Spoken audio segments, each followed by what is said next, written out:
Obamacare. Ain't nobody got time for that. Stupid people are ruining America. The president just wants to take care of you. He just doesn't think you're able to do it for yourself. There's a very thin line between communism, progressivism, Marxism, socialism. The empire will strike back. You still don't know that this was political.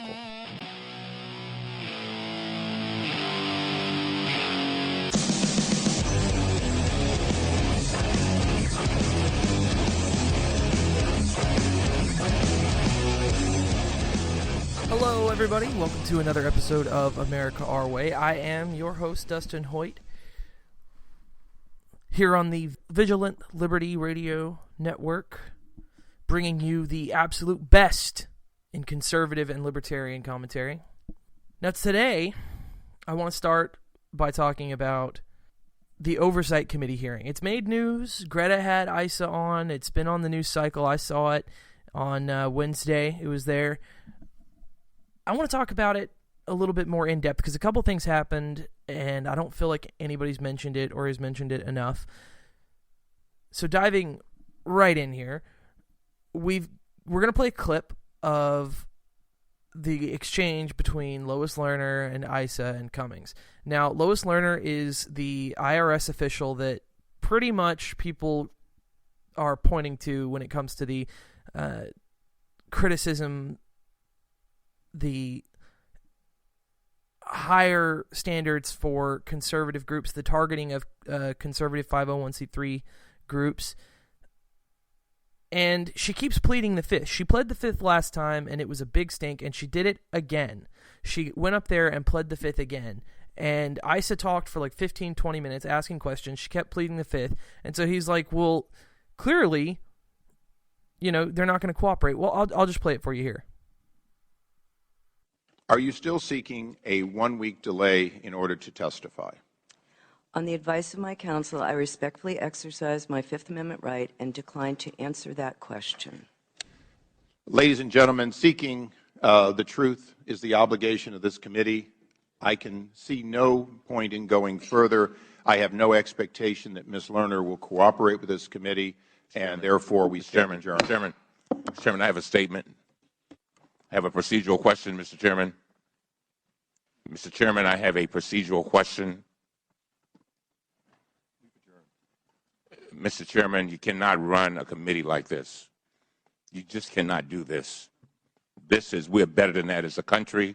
We're better than that as a committee. I have asked for a few minutes to ask a procedural.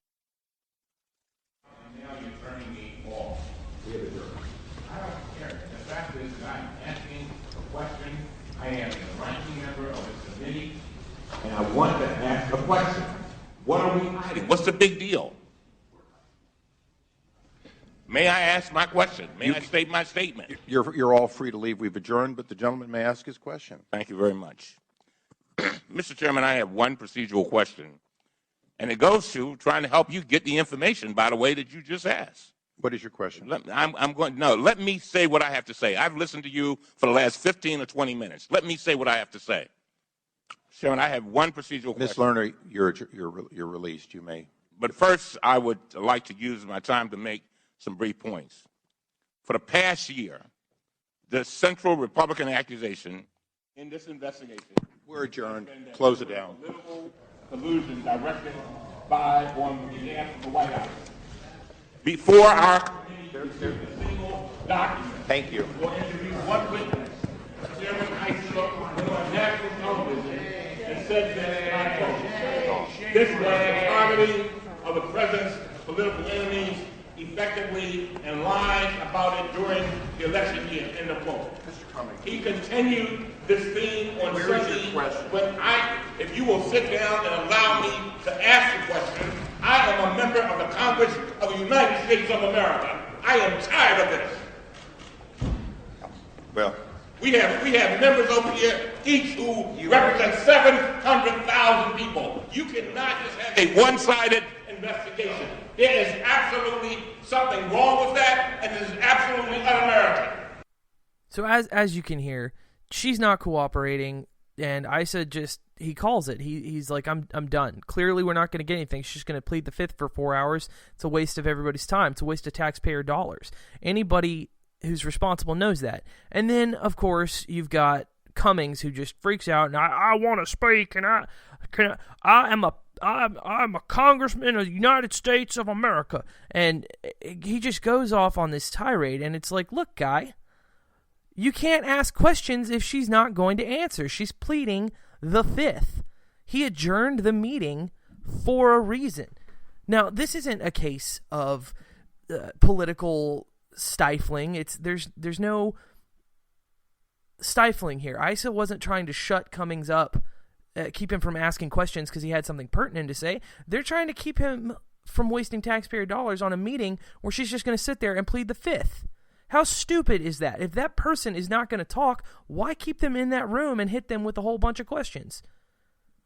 I mean, I'm sorry, but Cummings is not a brilliant individual. He is not going to say something profound on this committee. And he's like, I am the ranking member. I don't care who he is. You don't get, the thing that kills me about the House is that when you've got the chairman gets time to speak and then the ranking member speaks, they give political speeches.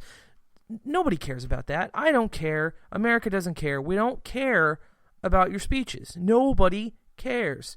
And he just wants to go home to his delegates and say that he did so much and he's so important on his committee. Newsflash, you're not. You're not important. Your voice is annoying. Your questions are dumb. And you're just there to shill for Obama anyway. The fact of the matter is, there are still huge questions about this IRS scandal. They've gotten literally nothing aside from a few documents that prove it wasn't just a few rogue agents in Cincinnati, okay? Lois Lerner is being targeted because she is probably the one responsible. More than likely. It's, if anything, I mean, the Fifth Amendment is not a right to stay silent. It's a right to not incriminate yourself. Think about that for a second. It is a right to not incriminate yourself. If the answers to these questions incriminate you, then 99.9% of the time you're guilty. While I think the Fifth Amendment should be a right to remain silent, period, that's not the case. It's a right to prevent yourself from incriminating yourself.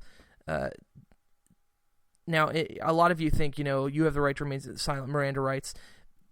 That is because police will use any offhand comment that you may make against you in a courtroom. So remaining silent is the smart thing to do because you don't have counsel present. When you go into a courtroom or to Congress under subpoena and you plead the Fifth Amendment, it's not the right to remain silent like it is with Miranda rights. It is the right not to incriminate yourself. Okay? We're better than this. We're better than this. You can't run a committee. I wish more people would run a committee this way. Nobody wants to hear your nonsense. Nobody wants to hear you speak for 20 minutes. I have a procedural question. Where was the question? You didn't hear it. I didn't hear it.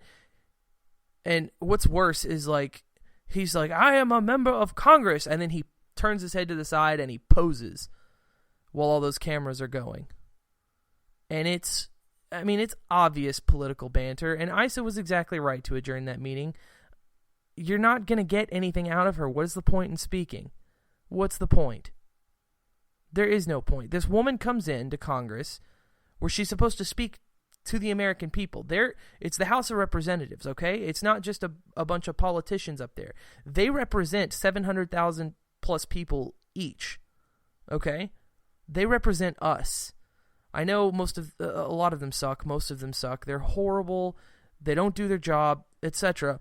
But when you go to testify to Congress, you are testifying to the American people. That's the point of C-SPAN. That's the point in getting this on camera and getting it on the record and getting it out there, especially with the Oversight Committee. Their point is to keep government in check, mostly the other branches, but their job is to keep government in line, and this government employee is refusing to cooperate. So it's only a matter of time before the DOJ is not going to do anything about it, so this House committee would have to instigate some sort of other procedure to get anything accomplished with her, because she's just going to sit up there and plead the fifth. And you could see it when she sat down in the room. She's just waving her hand, and she had this look on her face like, I don't even know why I'm here. It's because she knew what she was going to do. She knew that she was going to go in there and just make a mess of the whole situation. Just not say a word, destroy the entire point in having the meeting, period. And, last time Issa let it go way too long. And now it's not. And if you look at the emails, it's we need to be cautious so that this isn't political per se. And it cites tea parties in these emails. And it's clear that something's going on here, and they did a decent job of covering their tracks, or they'd have been caught already. But the fact of the matter is, something relevant is going on here. This is definitely something that needs to be looked into by the Oversight Committee, and this woman's not answering. So Cummings trying to grandstand and change this into something else is a mockery of our system. I mean, even as a Democrat, it should concern you, because what happens when you get conservatives in those positions? What happens when you get neocons? Do they not remember Nixon? Nixon bugged the Democrat headquarters, okay? That was why Nixon was impeached. So imagine you get another conservative in the office that's like Nixon. Imagine a Republican in office like Nixon. According to Democrats, it's to even make these accusations is just political. It's just political, and it doesn't matter if they did anything wrong, because they can't prove it, and even investigating it like ICE is doing is just political and serves no purpose. So why? If Cummings has shown himself to not be concerned if anything's actually going on here, he keeps dismissing it because they've had more than one meeting. If anything, he should be concerned that under subpoena she came back and decided not to say anything. She said nothing. But no, not this guy. This guy is too concerned with himself, and I am a member of United States Congress. Pfft. Excuse me, nobody cares. And it's complete and utter nonsense. And all the Democrats are going to come out, and you're going to see it in the news, like they can't believe Issa cut it off, and they can't believe Issa didn't let him speak, and it's, it breaks tradition to not let him speak, and, well, the Democrats are just going to pay him back whenever they take back the House, and etc. Look, the Democrats are not going to get any answers to their questions either. She's going to plead the fifth the whole time. So what's the point in them asking questions? What's the point in wasting taxpayer dollars keeping that room open? What's the point? Issa was exactly right to adjourn that meeting. Now, I'm not saying Issa is a perfect politician by far from it. He is not a fantastic guy. He's not at all. I mean, he is very partisan. That's obvious. And in this case, you could argue that he has political motives. But the thing is, those political motives just happen to line up with actual infringements on the rights of American people. That's a fact. The IRS is a corrupt organization that steals the money of the American people at gunpoint. That's what taxation is. If you don't pay them, somebody's going to come to your house with a gun and take your wages from you. That's just the way it goes. That's our system. So the fact that Elijah Cummings is up there grandstanding about how he didn't get a chance to speak for 20 minutes, and you can't run a committee like that, when Lerner's not going to say anything. So literally he's angry because he didn't get the chance for a photo op and to speak. He didn't get the chance to make a speech. That's what he's angry about. It's got nothing to do with the American people. It's got absolutely nothing to do with Americans being persecuted because of their beliefs. He doesn't care one lick about that. He just wants to make statements that Issa is a partisan hack who's out to get the president and everybody's a racist bigot, etc. That's all he wanted to do. So for him to get up there and make a stink, and for all these Democrats to come out and say how horrible it was that he cut off the mics and they didn't get to ask their questions, what planet are they living on? On what planet? I cannot, for the life of me, understand how Democrats get off thinking it's okay to do stuff like this. It's okay to just forget that, egregious violations of American citizens' rights are being are happening from a government organization, and the lady's refusing to testify. She's refusing to testify. Every member of Congress should be offended.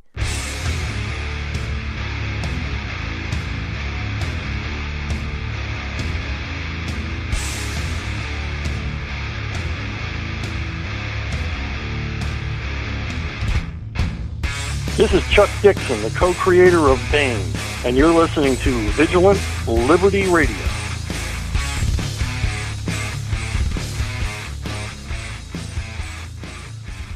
Now, I'm sure that many of you who've been watching the news probably saw this coming in this week's episode, and I'm very happy to bring it to you. I'm very happy to bring it to you. A little bit more lighthearted than the last segment, but that's okay. We're okay with that. That's good stuff. Hillary Clinton compared the Russian action, what Vladimir Putin's doing, to Hitler. Now, as everybody in the public-private sector that does any sort of PR or marketing or commentary knows, you cannot compare someone to Hitler. You just can't do it. If you call them Hitler, you basically call him an anti-Semite, genocidal maniac who just wants to rule the world.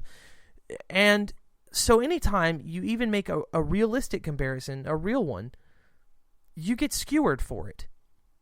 And because it's Hillary Clinton, because it's a Democrat, she didn't say, well, maybe that person shouldn't act like Hitler, or maybe that person shouldn't be taking a book out of Hitler's playbook, or a page out of Hitler's playbook. Maybe that person shouldn't do exactly what Hitler did. No, rather than say that, she completely retracted and backtracked her statement, and it was hilarious. Listen. What I said yesterday is that the claims by President Putin and other Russians that they had to go into Crimea and maybe further into eastern Ukraine because they had to protect the Russian minorities. And that is reminiscent of claims that were made back in the 1930s when Germany, under the Nazis, kept talking about how they had to protect German minorities in Poland, in Czechoslovakia, and elsewhere throughout Europe. So I just want everybody to have a little historic perspective. I'm not making a comparison, certainly, but I am recommending that we perhaps can learn from this tactic that has been used before. Do you hear that? Here, I'll translate it for those of you who don't understand why that's funny. She said, I'm not saying he's acting like Hitler, but he did exactly what Hitler did in the way that Hitler did it for the reasons that Hitler did it. But I'm not saying he's Hitler, even though that's exactly what Hitler did. But he's not Hitler. He's just acting exactly like Hitler and doing what he did. But he's not Hitler, even though he is. That's exactly what just happened. How hysterical is that? The left is so concerned about being politically correct. They are so bound and determined to never offend anyone that they can't even make a real, honest, fact-based, historic comparison. They can't even bring themselves to argue in facts because they might offend someone. This is the Democrat Party. This is the modern progressive liberal. They cannot stomach facts if they might offend someone. Oh, lordy, someone might be offended. Better not do it. And this is just one example, and it's an extreme example, but I think it paints a perfect picture. The left don't deal in facts. They don't care about facts. The left deals in political tokens, if you will. They're like kids at the arcade trying to win at all the machines, even though it wastes all of their money and they go broke. They don't care. They just want more tickets. They're going to get that 80,000 ticket stuffed gorilla. That's what they're going to do. And what's sad is that people love tickets. People love those little trinkets and toys and candy that you get at an arcade. People love it. They eat it up. And that's why Democrats are able to be so successful. That's why Democrats win elections. It's because they're offering people stuff they want, even if it costs the country. The country. This is why you have Obama pushing for a minimum wage hike, despite the fact that 75% of economists say minimum wage laws are bad for the country and harm the poor. This is why you have the CBO sending out a report that averaged in economic studies from groups that don't have any business making economic studies, like people who support Keynesian economics, people who say more government spending is always a good thing because we'll just grow out of the debt because the government will create jobs and spend more money, and all that money spent will equal more money spent, which will equal more money spent, which will equal more money spent, and eventually will just be so big that the debt doesn't matter. Because getting a bigger credit card is more important than paying your credit card bill. It's the same thing. It's the nightmare of the non-thinking, of the mindless people. They are more concerned with opinions and feelings and not about facts and figures and doing what needs to be done, about constructive and efficient governing. They don't care.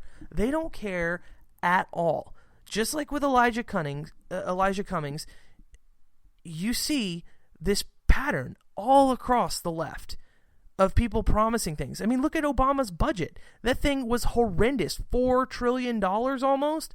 The government didn't even take in $3 trillion last year. He just issued a big fat birthday invitation for a party that's not real. That's basically what that is. You can't promise money for everybody. You can't promise the world when you don't even have the shirt on your back. And that's what Democrats do. The Democrats come in and they promise taxpayers more handouts, more services, more goods, and then they tax the hell out of the rich or the successful or just even the middle class. It's like Democrats steal from the middle class and hand to the poor voters. And then the more people that end up in that poor voting bloc want more handouts. That's how they win, because they promise these unthoughtful, wrong, and just harmful policies. It's called being a populist. And this is what I don't get. When you hear and you see Republicans getting angry that, oh, I'm so in the middle and now I don't fit in my party and I guess I'm just a big fat rhino because I like government. Look, the problem is you don't understand how those policies hurt the country. The problem is your own inadequate knowledge. It's not that you're dumb, and it's not that your opinions don't matter. It's just that you're so very wrong. See, the thing about politics, and people don't realize this because of what the left has done to this country, when it comes to economics, when it comes to math, there are no opinions. There are no opinions when it comes to math. There are only facts and figures. Now, when you get into quantum physics or something, you can have different theories and two sets of math because, honestly, there's no way to disprove one or the other. Sometimes that stuff happens. This is why you have black hole theories being proven and disproven. This is why Stephen Hawking changes his mind on stuff. This is why in biology, for example, you have the Africa first, the Africa cradle of life evolution theory being disproved by Russian geneticists. This is why you have chemists finding new compounds, because guess what? They disprove the old math. Well, with Democrats and with politics, the old math never gets thrown out once it's proven wrong. They just keep holding on to it. And I know that argument sounds like getting rid of the past, which would be an anti-conservative argument, but in reality, it's that Democrats hang on to this Keynesian ideology, this ideology of opinions and feelings mattering more than facts and figures, and they run on it and they win elections, and then they never solve the problems. They never look at the math again. They never bother to check the math. They just go with their false numbers because it feels better. They go with their incorrect facts. They go with their lies and their falsehoods and their propaganda because it doesn't feel good to pay down the debt. It doesn't feel good to cut taxes and give less government services and less pork. It just doesn't feel good for a congressman to not bring home more roads because they can.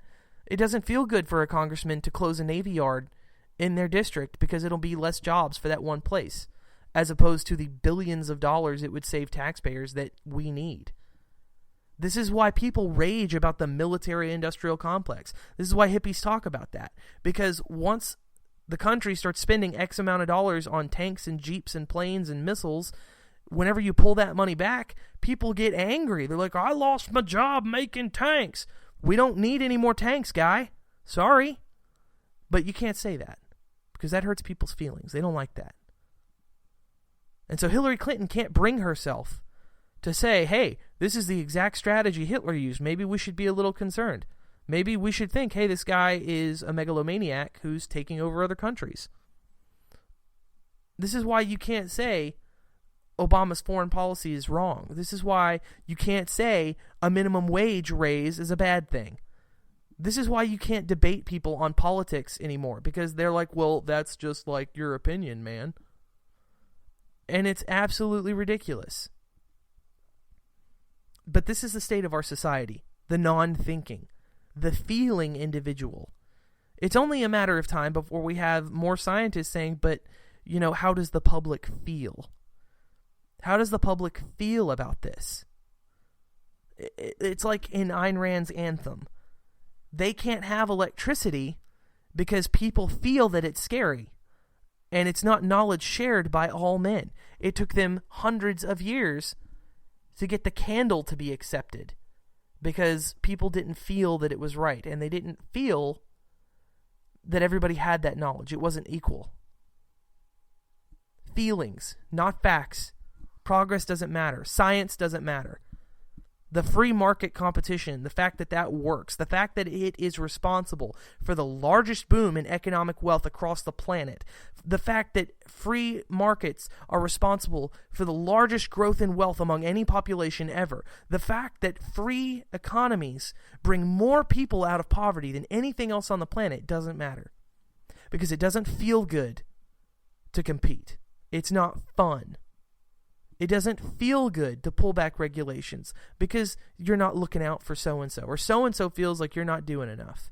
Joe Blow on the corner doesn't feel like you're looking out for him because you're pulling back regulations. The guy who no longer can build tanks because they don't need him anymore feels like you screwed him over because you took away his job. The environmentalists feel like the Keystone Pipeline is going to hurt the environment, despite the fact that the environmental studies show that the impact would be minimal if an impact is felt at all. We are going and running this country based on feelings instead of facts. Feelings. Let me tell you something. The worst thing in life is living by feelings. Your feelings are not logical. Having a feeling, an instinctual reaction to something that's happened, is natural. Now, the contents of that feeling, that is completely and entirely up to you. You want proof of that? People get upset sometimes when they have a bad day at work. People get really just cross and depressed and sad and frustrated when they have to deal with an individual at work that argues with them or disagrees with them on something. And they choose to either feel angry, frustrated, upset, or depressed, when instead they should just be happy they made it home safe. They should be happy they have a job when millions of Americans don't. They should feel glad that they have all this good in their life, but they choose to dwell on the bad. And it's something that is taught in Christianity as well. That you got stuck in traffic on the way home, and that's unfortunate. Well, what about the 3 people that died in a head-on collision that day? They died. That's why you were in traffic. But heaven forbid you got home late. You should feel grateful that you're alive. You should be grateful for what you have. Determining your feelings, the content of your emotions, is an important part of this. But in our society, we don't get to the thought. We just have the feeling. We just govern on the feelings. We just vote based on what we feel. We don't bother looking into the facts. We don't bother disputing them. And what's worse is that when you show these facts to somebody, when you show them why they're wrong, when you tell them 75% of economists say minimum wage laws are a bad idea, well, that's just your opinion. Or I don't feel that way. It's not a feeling. It's a fact. The Keystone Pipeline would help bring jobs to this country, decrease our dependence on foreign fuel, and decrease gas prices across the nation. Right, but I feel the possibility of an environmental impact is more important. The environmental study showed that there would be minimal impact. There would be minimal pollution. This would not hurt the environment. Well, that's just your opinion. I don't feel that way. Well, that's just like your opinion, man. How many times have you heard a leftist say that? How many times have you brought up politics at work and been told, well, that's just your opinion, or I don't feel that way, or I disagree? The problem with politics is that we tell each other, and it's commonly accepted that it's an opinion, that it's the way you feel, that you disagree with someone. It's not about agreement. 2 + 2 is 4. I don't care if you feel like it's 5 or 3, it's 4. Period. It's not up for debate. It's an understood fact. Your feelings don't factor into it. Unless you're a Democrat.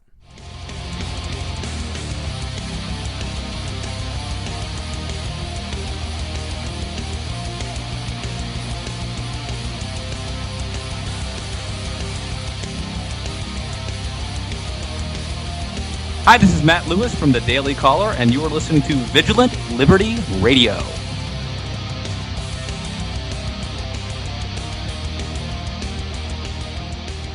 All right, everybody. Now, you knew this was coming. Texas politics. Now, I know some of you don't live in Texas. I know a lot of you are not concerned about what's going on here in the Texas primaries. But let me tell you, you should be. The Texas primary is not just about Texas. It's not just about who governs this state. It's about whether or not the Democrats can flip a red state or can turn a red state purple, can make Texas a battleground. That is a huge issue that every conservative or libertarian in the country should be concerned about, especially when you have conservatives like Rick Perry decriminalizing marijuana or reducing sentences at the very least. The thing about Republicans is that they are way more open to libertarian philosophy. The party that is more likely to become libertarian, to actually care about rights, to actually fight for individuals, is the Republican Party. Now, I know a lot of you remember things like, the war in Iraq, and you remember the neocon Bush big spending, and you cringe, and you think about NDAA and stuff like that, and obviously, those are counterproductive when it comes to individual rights. And that's understandable. It's understandable to take that position. But you have to understand, the Republican Party is changing. It is changing in a glorious way. More and more conservatives are okay with gay marriage. They're fine with it. They don't want to oppress the rights of individuals. Now, there are still some, regrettably, that believe that a majority vote on anything makes that law somehow valid, which it doesn't. And yet, they exist. They're there. They don't understand how logic works. They don't understand how rights work. But that's okay, because they're becoming the minority. Those are the rhinos by and large. Those are the people that are sticking to the Bush neocon way. They don't seem to understand. They call themselves moderates, and that's just the way it goes. And there will always be people who are just incredibly stupid out there and don't understand anything. That's the way of the world now. But thankfully, the majority of Republicans, and even like the extremely hardcore conservatives, the ones that vote straight ticket, they are open to so much more if you explain it in the terms of the Bill of Rights, of individual rights, stuff like that. And that is really just a beautiful, beautiful thing. And I think it is so important to keep pushing and embracing on these issues because people don't understand how close the Republican Party is to becoming more libertarian, more liberty-minded. And that's what's at stake in Texas, is that you have, the big government Texans like Dewhurst being, thwarted in a primary. You have, it's just astounding what's been going on. And with the whole, the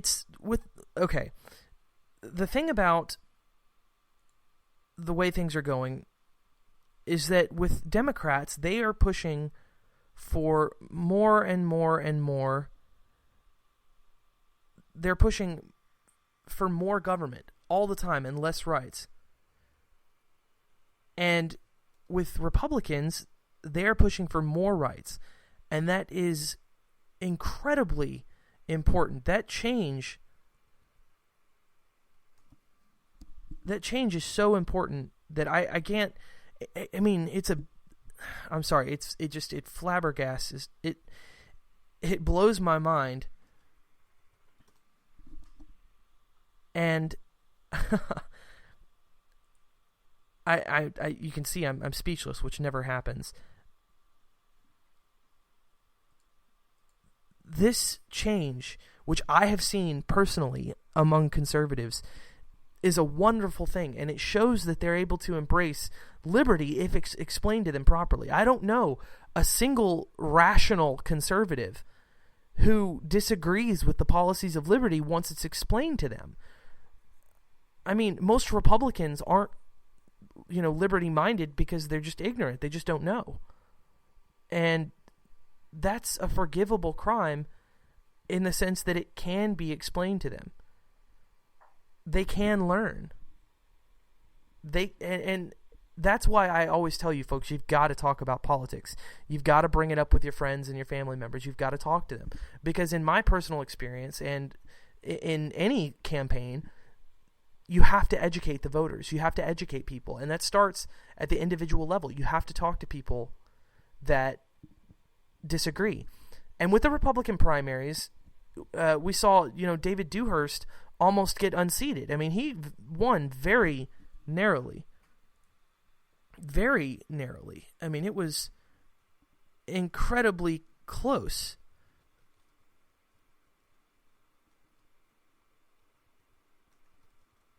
And that's, it's crazy. And Dewhurst, he didn't win necessarily. I mean, he got second in the primary to Dan Patrick. And, the fact that he's been around for years and he loses to Dan Patrick, I mean, it's going to be a runoff, so it's going to be close. I mean, who knows what's going to happen. But, Dan Patrick came out of nowhere and just swamped Dewhurst. And this is the lieutenant governor election.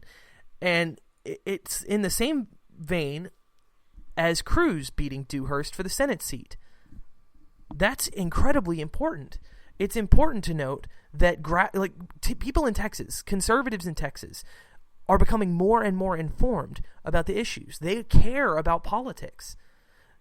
That is fantastic for the country, no matter what party you're in, because the more educated a voter becomes, the more likely they are to vote for liberty-minded people, because the logical conclusion of education on all issues is liberty-minded policies.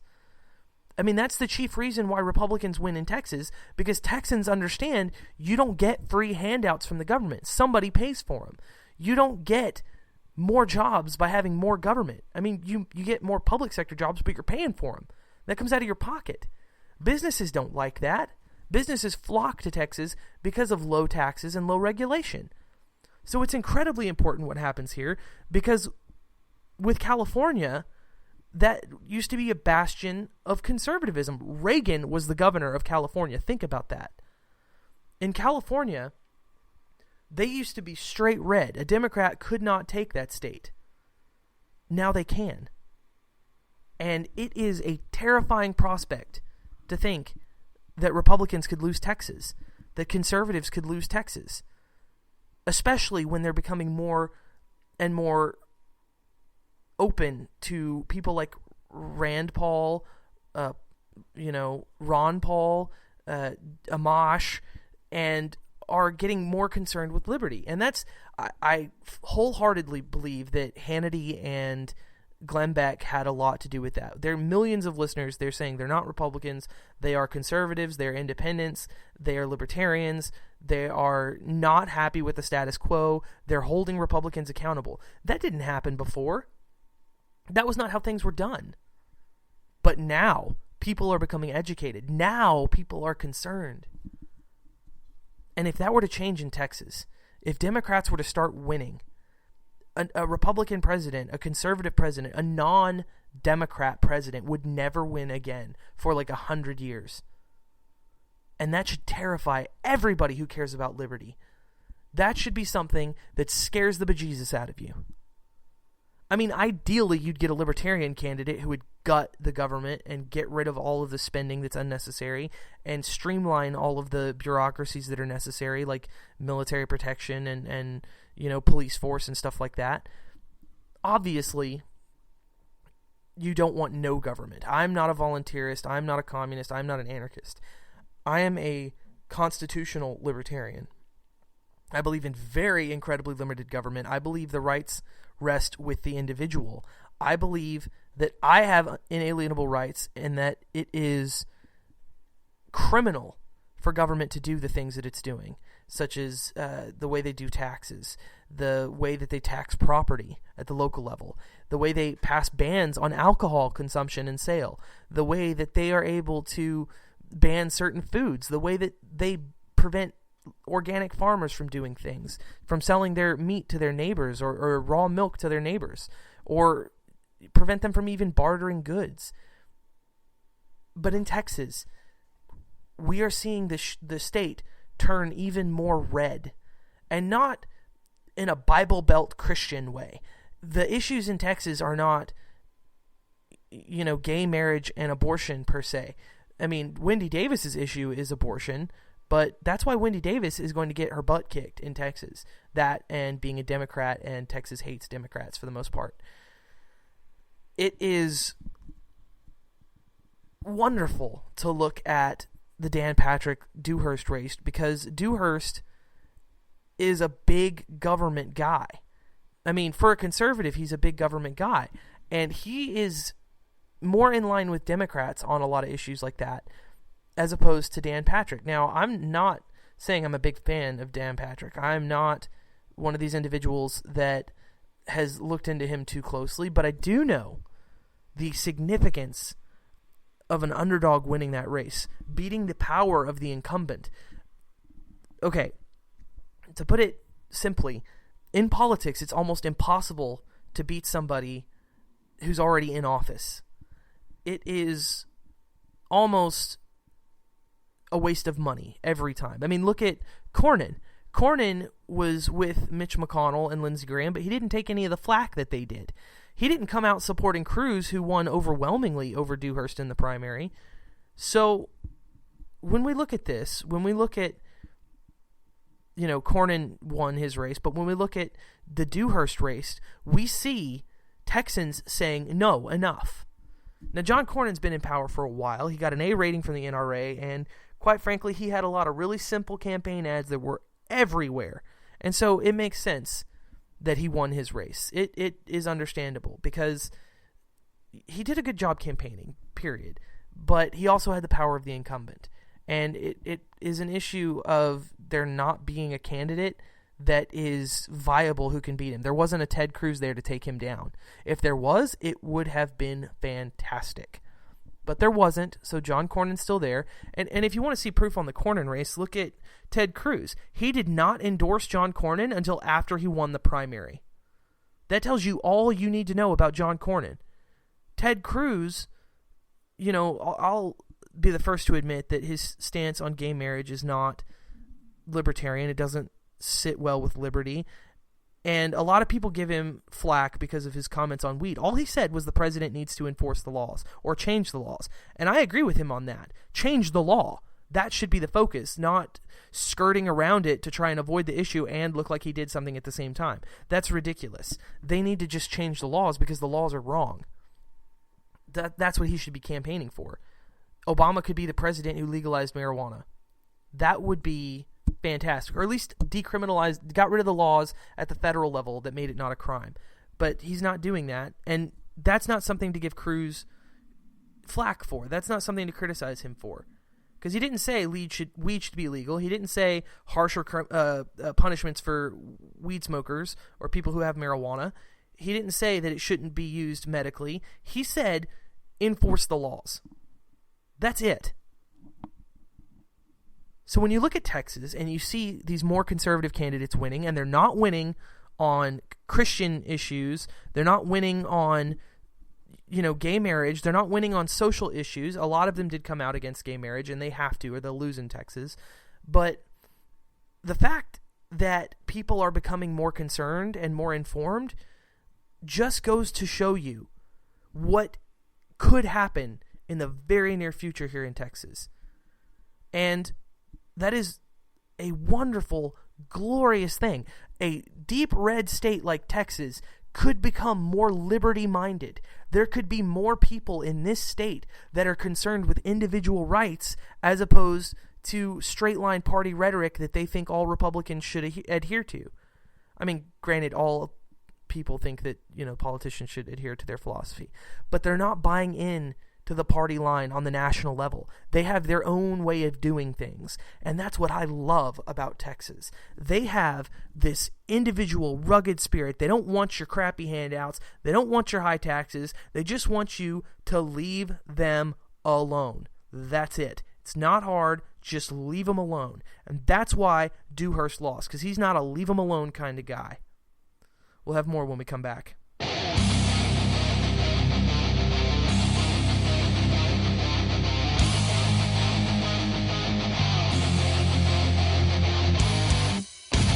Hi, this is Jonah Goldberg from National Review, and you're listening to Vigilant Liberty Radio. All right, folks. In this last segment today, I want to go back to something I do fairly often, and that's talk about stuff that really grinds my gears. I want to talk about something that happened in my personal life, and it's not necessarily personal, but it is, me interacting with other people, and I think this sort of thing is indicative of a larger problem, and it also ties into my whole bit that I do here on the show about how to argue with people, how to debate them, how to get your point across, how to educate people. Now, one of the things that I do when I talk to other people about issues is I ask them where they stand, and then I will question them, and I will just posit questions to them for the issue, and it's my way of trying to make sure that I'm not going to step into a trap, so to speak. I'm not going to get into a debate on something that I'm not informed on. The rational person doesn't act blindly. They take action knowing what they're going to do, how to do it, etc. And when it comes to arguing, that is so very important. You have to know what you're talking about. Now, I got into an argument today about the judgment of my rational mind. Let's just put it like that. I'm going to be non-specific. I got into an argument about how to deal with a problem. And I was being told that you can't deal with the problem. It's just the way it is. Now, I just talked about Texas. I am a Texan through and through. I don't accept that answer. I do not accept you can't do anything. I do not accept that's not possible, or you can't, or you won't, or there's no way. That's not acceptable to me. If there's a problem, there's a way to fix it. There's always a solution. Always.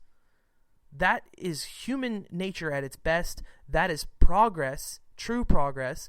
That is the way life ought to be. Solving problems. Efficiency. Getting stuff done. Just getting it done. So when I was presented with this problem, let's just say somebody wasn't doing their job. Let's just say that. My solution was to take it out of their hands. If that person after repeated requests and instruction to do their job, won't do it, then you remove the job from them. I'm not talking about getting them fired. I'm not talking about, anything like that, any sort of manipulation. I'm saying, like, let's say your coworker, let's call him Jim. Let's say Jim does not do their job or doesn't do the tasks that's asked of them, and it ruins it for everybody else. Like a group, let's say you're doing a group project. You're all working on a project, and he was assigned to, get the paper and pens for you guys to work. Well, he shows up, and all he's got is one notebook and some pencils. No computer paper, no pens. So all of you have to suffer through that and can't write anything because he's just got the one notebook for him. Well, you don't say, well, I'm going to complain to the boss about Jim. Well, I mean, you should tell the boss, be like, hey, Jim's not doing his job. And the boss is obviously going to say, take care of it. What are you, a child? Or, you might have one of those micromanaging bosses who's like, Jim, we're going to have a conversation about your work ethic. And, if you're in that situation, that doesn't necessarily mean it's going to fix anything. You could talk to your blue in the face. It doesn't mean somebody's going to get it together. So when you're in a situation where someone is responsible for something you're doing, when you are making someone else responsible for you, you are exerting force on them. You are requiring them to do something or face consequences. Now, as a rational being, that's not how you do things. As a rational being, I know, we all know that you are responsible for yourself and no one else. That other person is not responsible for you. So why would you assign that person a job? Why would you give that person something to do that does affect you? Now, in group projects, a lot of people say, oh, well, you have to work. No, you don't have to work with other people. That's a lie. That is a fallacy. When it comes to group projects, do not give work to somebody that is not capable of doing the job. If they're not capable of pulling their weight, don't give them weight to pull. That's just the way you handle that situation. Now, when I presented various solutions to this argument, I was told I just didn't understand. Quite frankly, it's not hard to understand somebody not doing their job. What is hard to understand is a rational being, a rational mind, like you or me, being told we don't understand something because we offer a solution. What kind of sense does that make? Look, when you've got a problem, you solve it. You solve the problem or you deal with the problem because it's not important enough for you to solve. That's the way the world works. There is no hand to feed you. There's nobody there to wipe your butt for you. You do it yourself. You take care of business. The house ain't going to clean itself. You're not going to, there's nobody here to feed you. There's nobody here to take care of you. When you're a grown-up, you don't have somebody there to coddle you. You do your job. You take care of business. You be responsible. You rely on yourself. So why on earth is it so hard for people to understand that if you want something done, do something about it? I cannot, for the life of me, understand people like that. And this is why I don't like Democrats. This fits into politics because I do not respect Democrats because they think all the problems ought to be solved by somebody else. They think government should step in and fix it because apparently people can't take care of themselves. It's just like it says in my intro. He just doesn't think you could do it yourself. He just wants to take care of you. Obama just wants to take care of you. It's a Rand Paul quote. And when it comes to dealing with other people and they refuse to do it themselves, they refuse to take care of business, why on earth would you give that individual anything to do? It doesn't make sense. You solve the problem. You remove them. You do it yourself or you remove their portion. You do not allow someone else to be responsible for you. Only you are responsible for you, and it infringes on somebody else's rights to have them be responsible for you. That's just called being a grown-up. Now, the other thing is that it's not, and we talked about this a little bit earlier, it's not an argument to say, oh, well, you just don't know. Now, there are instances where you can prove people don't know things because you can throw facts at them and they just don't understand, they don't comprehend. But that's not true in a situation where somebody's trying to have a discussion with you. And this is the chief argument that I find, big government people and liberals make. And it's that you just don't know, or you just don't understand.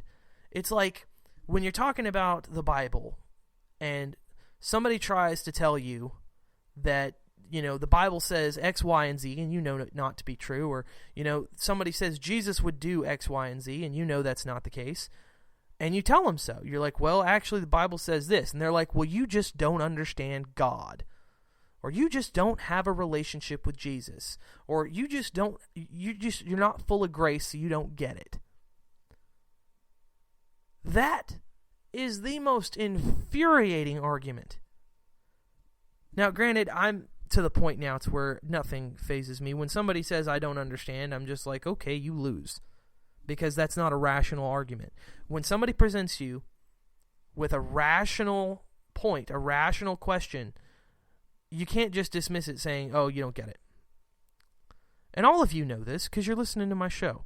All of you understand that saying, oh, you just don't get it, is a sign of weakness. It's a cop-out. And I cannot take it. I don't tolerate it in people I associate with. And that's just me. I can't put up with an individual that, rather than debate an issue or learn something, just claims other people don't get it or they just don't know. Now, there's a huge difference between saying somebody is unfamiliar with knowledge. You're unaware of information that's out there. You're not familiar with the latest study on this topic. That's not what I'm talking about. I'm talking about the individual when the person, when you present them with facts and figures and they're like, oh, you just don't understand. And that's basically what Democrats do to Republicans. They marginalize intelligence that way. This is why you've got Obama coming out today saying, oh, I don't understand why the Republicans oppose a minimum wage hike, why they don't want to help out their fellow man. I don't understand it. That maybe I should say I oppose it, then they'd be for it. Making smart aleck remarks like that. Because they don't understand. They just think Republicans don't get it. They just think people who are opposed to minimum wage laws, like 75% of economists, including Nobel Prize winning economist Milton Friedman, they just think you don't get it.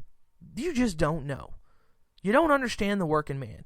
Or they think you're evil and just a greedy SOB. You can't get through to them. They don't care what you have to say. They don't care how the math adds up. They don't care. They don't believe in facts. They don't believe in getting it done. They don't believe in doing things properly. They don't believe in solving problems. They don't believe in being self-reliant. They just believe blindly in whatever it is they believe, and you just don't get it. You just don't understand. You can't possibly walk a mile in their shoes, even if you have, in fact, walked a mile in that particular brand of shoes. Same brand, same size, same color. Doesn't matter. It wasn't the pair they were wearing. And you can't reason with people like that. You can't reason with people like Obama. You can't reason with people like Hillary Clinton and Nancy Pelosi. You can't reason with Harry Reid. You can't reason with Representative Peter King out of New York. You just can't do it. And trying to do it is a waste of your time. Whenever you set out to do something, you should have a goal and a method. You should know what you're going to do and how you're going to do it. That's the way to live life. It's the only way to live life. To live life effectively and rationally.